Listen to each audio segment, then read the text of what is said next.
Today, we're going to talk about a novel that did more than just tell a story. It completely changed the story of an entire continent. We are diving deep into Chinua Achebe's masterpiece from 1958, Things Fall Apart. So, to really get why this book was such a game changer, you have to picture what things were like before it came out. For centuries, pretty much the only stories you heard about Africa came from colonial writers. And they painted this picture of a continent that was, primitive, voiceless, without any real history or culture of its own. And that's where Achebe's work comes in.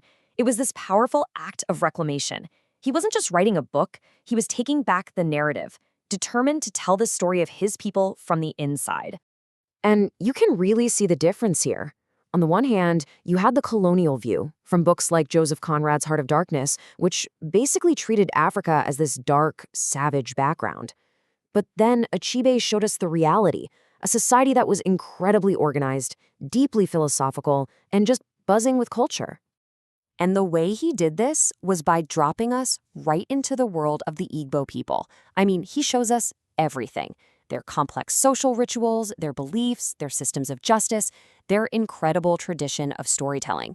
He makes it crystal clear that this was a complete, sophisticated civilization long before any European showed up. Now, at the very heart of this incredible society is one of the most compelling figures in all of literature, Okonkwo. And his story, well, it's a classic tragedy.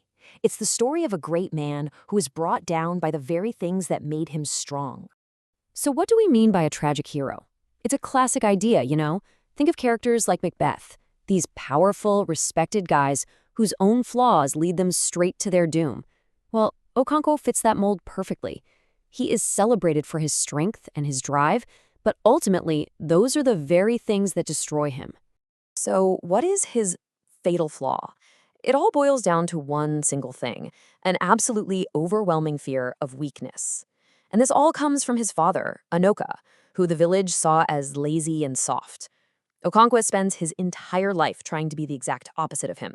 And this fear, it just poisons everything. It's why he rules his family with an iron fist. It's why he shoves down any feeling of compassion, because to him, compassion is weakness.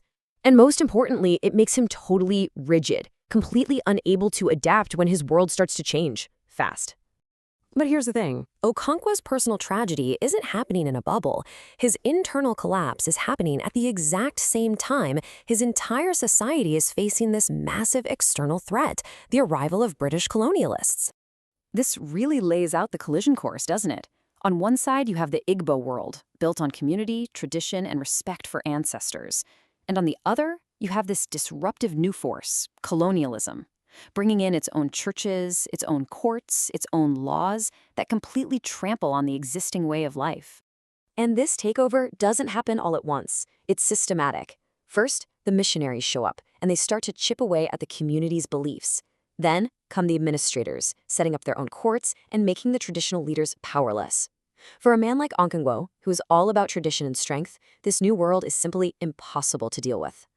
And this all leads to the most gut-wrenching irony of the whole story.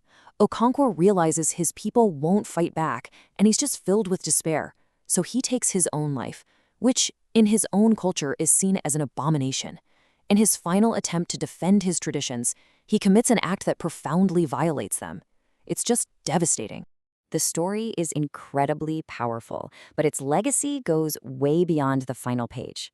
I mean, the impact this novel had on world literature is just massive, and it's a legacy that is still very much alive today. You really can't overstate it. Things Fall Apart basically gave birth to a whole new genre of literature, postcolonial literature. Achebe threw the doors wide open for other writers from colonized countries to tell their own stories, to explore these complicated themes of culture clash and identity. He paved the way for so many great works that came after. And if there's one core message to take away from all of this, it's right here.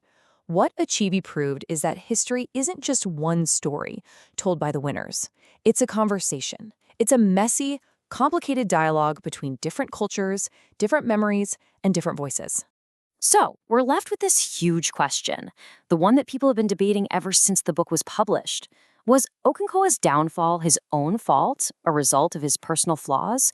Or was he just a victim, crushed by these giant historical forces that he had absolutely no control over? The genius of the novel is that it doesn't give you an easy answer. It lets you wrestle with both.